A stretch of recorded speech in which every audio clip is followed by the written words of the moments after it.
অনেকদিন ধরে ভাবলাম যে ঢাকা আসলে মেট্রো রেলে চলাফেরা করব। তো অবশেষে আজকে কারণ বাজার চিন্তা করলাম, যানজটের যে অবস্থা, যদি মেট্রো রেলে যাই তাহলে সময়ও কম বাঁচবে, আবার এসিও থাকবে, মোটামুটি একটু আরামে যেতে পারবো। দেখতে পাচ্ছেন, এই যে দেখেন অটোমেটিকভাবে আমরা উঠতেছি। যাই হোক, আমার কাছে মনে হলো যে ভিডিওটা করি, এই জন্য করে আপনাদেরকেও দেখানোর চেষ্টা করতেছি। তো আপনারা দেখতে পাচ্ছেন, উঠলাম। আসলে ভিউটা অসাধারণ। যদিও আমার ক্যামেরায় একটু ক্লিয়ার আসে নাই, এই জন্যই ক্যামেরাটার সামনে হয়তো বা ময়লা জমছে। তো মেট্রো রেল থেকে দেখতে পাচ্ছেন সড়কের দুই পাশের ভিউটা অসাধারণ, খুব ভালো লাগছে। আপনারাও ভালো লাগবে, আপনারা আমার সঙ্গে থাকুন, দেখতে থাকুন ভিডিওটি।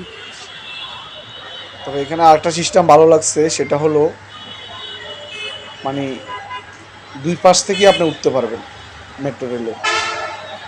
মানুষ আপনার নাম, এই যে মেট্রো রেল আসতেছে, এটা আসতেছে, আমরা ওই দিক থেকে যেটা আসবে এটাতে আমরা যাব।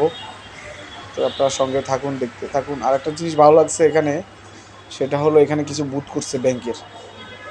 মানুষ নির্বিঘ্নে দেখা গেছে এখান থেকে যাতায়াত ব্যবস্থাও যাচ্ছে, আবার বুথ থেকে টাকা উঠাচ্ছে। এটা, এই জিনিসটা আমার কাছে খুব ভালো লাগছে।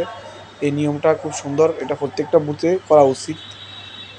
সব বুথে আছে কি না, সব স্টেশনে আছে কি না আমি জানি না। যাই হোক, এখন আমরা উপরের দিকে উঠবো, আস্তে আস্তে উপর দিকে যাচ্ছি। এটা হলো দোতলার দিকে যাচ্ছি, যেখান থেকে আমরা মেট্রো রেলে উঠবো। তো সবাই ভালো থাকবেন।